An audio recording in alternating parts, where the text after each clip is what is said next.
So I have now job shared for 5 years on BBC Breakfast, which is crazy hours, a crazy programme, a brilliant programme, a massive programme, and it works well. Rewind 10 years and I could never imagined I would have done a job share, is the honest take. And I came about doing a job share because my partner and I adopted two little boys, and they were aged 3 and 1. I was working a full-time job. I was an editor on BBC Radio 5 Live, and I was working well over my normal hours, the hours that you should be working any given week. And it just became too much. So I went to my old boss, and luckily, because I had a relationship with the boss and he trusted me, and again, that's kind of one of the key points, and I started as a part-time deputy editor, and it has made the world of difference in terms of being able to spend time with my older child.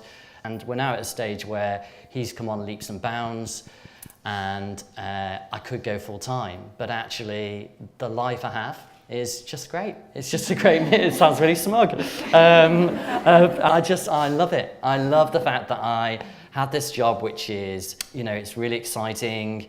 I feel really blessed that I've got the job. I'm really blessed that my boss is hugely receptive to making it work. So he communicates really well. I communicate quite strongly with him about the kind of do's and don'ts and the points where I need to be switched on to my family. We have an agreement about the kind of core hours where I need to be around, the core hours where obviously when the program's going out, I can't be at home.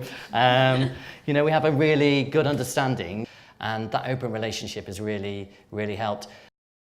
Our viewers are people who are very much concerned about health, education, family, and they are people in their 30s, 40s, 50s who quite frankly are, like me, struggling to grapple with everything, like kind of drowning.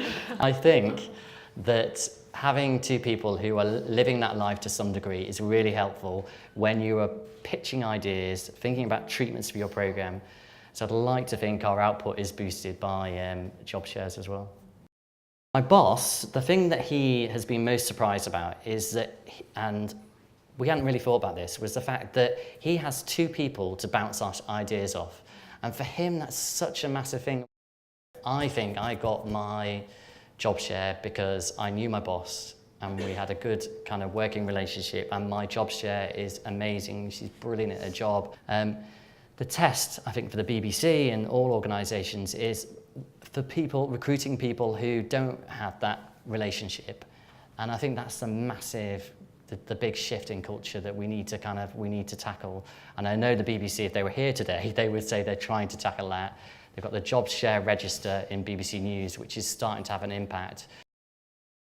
When we recruit people now, it is interesting how people bring up work-life balance. Younger people bring up work-life balance, and how that proposition in terms of, so for BBC Breakfast, we are really, really thinking about, obviously we have overnight shifts, we are really thinking about the work-life balance that we bring our team, and it is a major selling point now, like it's never been 5 years ago. That shift has definitely happened of late, so we've got to get our act together, and we really have to take work-life balance much more seriously.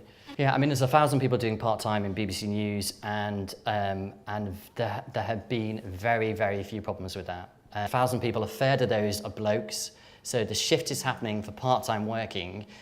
It's disappointing today there's not more blokes in the audience. It would be good to see that shift in terms of job sharing. I think there's something about men thinking this isn't for me, and it is a mum thing, and just a mum thing, and it's not open to men, and it's trying to get that message across to other people.